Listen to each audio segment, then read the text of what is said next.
Halo teman-teman, apa kabar?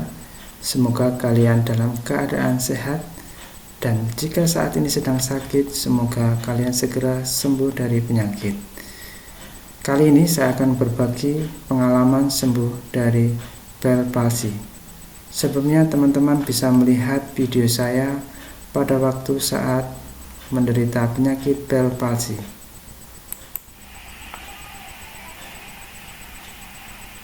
Nah, terlihat di sini video saya saat menderita penyakit Bell palsy.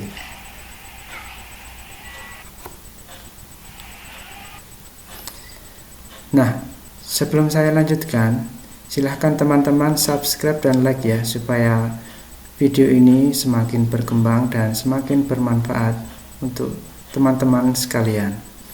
Nah, Bell palsy itu adalah kelumpuhan pada salah satu sisi wajah. Teman-teman bisa melihat video lagi bagaimana saya saat menderita Bell palsy. Mata tidak bisa menutup dengan sempurna, mulut juga asimetris, kemudian tidak bisa bersiul karena mulutnya tidak bisa menutup dengan sempurna. Nah, saya akan menjelaskan apa itu penyakit Bell palsy secara singkat, supaya nanti teman-teman juga semakin paham, walaupun saya yakin teman-teman sebenarnya sudah tahu penyakit Bell palsy. Nah, penyakit Bell palsy itu pengertiannya yaitu penyakit lumpuh salah satu sisi wajah, biasanya satu sisi wajah saja, menyebabkan wajah tidak simetris, terutama bagian mata dan mulut. Nah, penyebabnya ini sampai sekarang belum diketahui, tapi lebih sering para ahli mengatakan bahwa ini kemungkinan disebabkan oleh virus yang menyebabkan peradangan.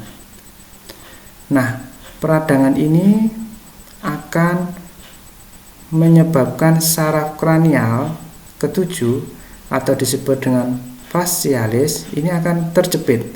Ini letaknya antara tulang rahang dengan telinga. Ini menyebabkan terjepit sehingga saraf kranial ini terganggu, impuls sarafnya terganggu, menyebabkan kelopak mata sulit menutup, mulut juga sulit untuk bergerak.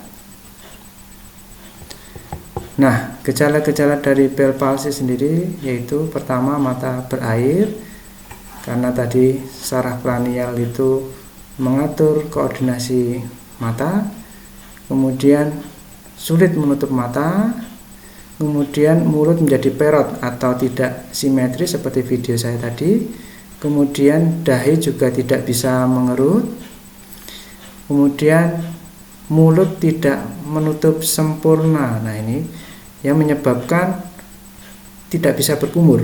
Nah, jika kalau saat sikat gigi biasanya saat berkumur airnya akan tumpah ya, karena mulutnya tidak bisa tertutup sempurna, kemudian juga tidak bisa bersiul. Nah, nanti kalau terkena Bell palsy ini akan kesulitan bersiul, kemudian tidak dapat minum dengan sedotan, ini akan susah karena akan banyak keluar airnya.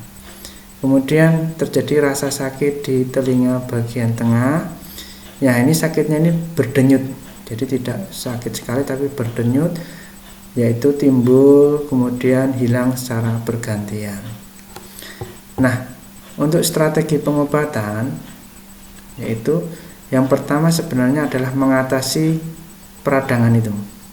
Ya, peradangan yang menyebabkan saraf kranial ketujuh terjepit. Kemudian yang kedua yaitu mengatasi rasa nyeri.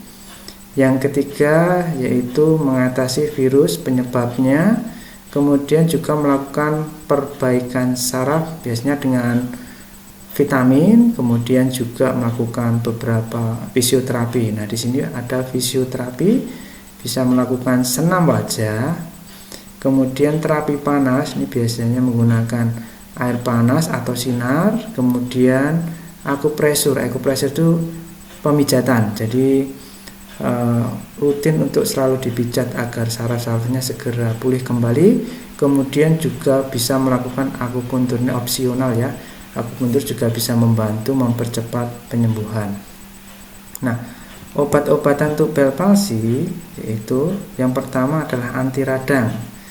Sudah saya katakan tadi terjadi peradangan, biasanya menggunakan kortikosteroid. Nah, apa itu kortikosteroid? Nah, ini jenisnya bermacam-macam. Biasanya menggunakan prednison atau metilprednisolon. Nah, ini pilih salah satu ya, tidak semuanya diminum. Jadi salah satu saja. Kemudian analgesik atau anti nyeri untuk menghilangkan rasa nyeri tadi yang di bagian telinga tengah tadi, yaitu menggunakan ibuprofen atau menggunakan sodium metamisol atau metamisol sodium atau lebih kenal dengan nama antalgin ya. Kemudian juga bisa menggunakan paracetamol. Ini juga pilih salah satu saja, tidak semuanya diminum. Untuk perbaikan saraf, ini teman-teman bisa menggunakan vitamin B kompleks. Ini opsional, bisa diminum, boleh tidak. Kemudian mecobalamin, nah ini wajibnya ini untuk perbaikan saraf. Kemudian juga vitamin C untuk mempercepat penyembuhan dan regenerasi sel saraf. Kemudian untuk antivirus, bisa menggunakan acyclovir atau valacyclovir. Pilih salah satu saja. Nah, nanti silahkan teman-teman bisa konsultasikan dengan dokter atau apoteker. Kemudian untuk tetes mata, karena tadi mata tidak bisa menutup, menyebabkan mata menjadi kering dan bisa menjadi infeksi. Untuk mencegah mata kering, bisa menggunakan tetes mata. Ini biasanya tetes mata buatan. Ini salah satu contohnya, contoh saja bisa Sendoliter, ini produk. Kemudian atau menggunakan Insto biru atau Insto dry ice. Nah, ini untuk mencegah mata kering. Nah, berikut obat-obat yang saya konsumsi pada waktu saya terkena bel palsi. Yang pertama anti radang dulu, yaitu menggunakan kortikosteroid. Nah, saat itu saya menggunakan metilprednisolon 4 mg. Dosisnya 3 kali sehari setelah makan ya. Nah, ini salah satu contohnya, ini produk paten. Teman-teman juga bisa membeli produk yang generik. Kemudian antivirus, ini bisa menggunakan valacyclovir atau acyclovir. Nah, saat itu saya tidak menggunakan antivirus, saya menggunakan PCO saat itu untuk menggantikan antivirus ini. Kemudian vitamin B kompleks. Nah, ini macam-macam. Ini salah satu contohnya, saya menggunakan Omenauron. Ini minumnya sekali saja. Jadi 1 hari 1 kali. Kemudian untuk mecobalamin ini 3 kali 1. Nah, mecobalamin sebenarnya vitamin B12, tapi ini dimodifikasi atau diderivat bagian metilnya sehingga penyerapannya lebih bagus. Kemudian vitamin C. Nah, vitamin C 500 mg ini juga minumnya cukup 1 kali saja ya untuk perbaikan saraf. Kemudian untuk analgesik atau anti nyeri, ini bisa menggunakan ibuprofen 400 mg, paracetamol 500 mg. Jadi pilih salah satu saja. Dosisnya juga sama, yaitu diminum 3 kali 1 setelah makan. Nah, untuk tetes mata, untuk air mata buatan, yaitu untuk mencegah mata kering, ini bisa menggunakan produk-produk seperti ini, bisa Sendoliter atau Insto dry ice.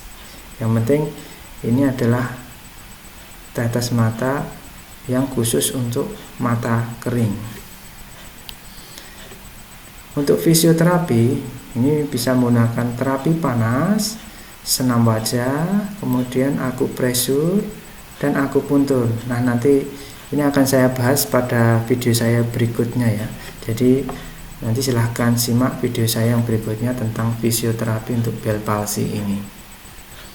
Nah, poin-poin penting dalam bel palsi ini yaitu yang pertama, bel palsi itu dapat menyerang siapa saja, mau orang awam, mau orang kesehatan ataupun tenaga medis, semua bisa terserang bel palsi. Kemudian jika terserang Bell palsy, teman-teman segera saja periksakan ke dokter. Kemudian dari sana teman-teman juga nanti silahkan melakukan pengobatan secara disiplin. Obatnya diminum secara disiplin sesuai dengan aturan yang diberikan. Kemudian yang keempat, lakukan fisioterapi tadi, senam wajah, akupresur, terapi panas atau akupuntur untuk membantu mempercepat pemulihan sel saraf. Kemudian konsultasikan obat-obat dengan apoteker. Kemudian yang keenam, tetap tenang dan jauhkan diri dari stres agar tubuh dapat bekerja optimal dalam proses penyembuhan. Karena kalau stres biasanya ini akan menurunkan kekebalan tubuh dan akan memperlama penyembuhan. Yang ketujuh, penyembuhan Bell palsy ini paling cepat 3 minggu. Sebenarnya 2 minggu sudah pulih, tapi biasanya sekitar 90%. Untuk pulih normal biasanya 3 minggu. Namun ada beberapa pula yang bisa sampai 3 bulan, bahkan 6 bulan. Semakin cepat penanganan akan semakin cepat pulih. Jadi ada penelitian bahwa setelah terkena Bell palsy, paling tidak 3 hari setelah terkena Bell palsy, lakukan pengobatan atau periksakan ke dokter supaya nanti mendapatkan obat-obat, terutama tadi yang kortikosteroid. Nah, ternyata kortikosteroid ini bisa mempercepat penyembuhan dibanding yang terlambat. Yang terakhir, syukuri kesehatan Anda dan berdoalah agar Tuhan segera memulihkan penyakit Anda, terutama penyakit Bell palsy tadi ya. Nah, terakhir saya mengucapkan terima kasih. Semoga video ini dapat bermanfaat. Semoga teman-teman lekas sembuh, segera pulih dan dapat beraktivitas normal kembali. Amin. Terima kasih. Sampai jumpa lagi di video saya berikutnya.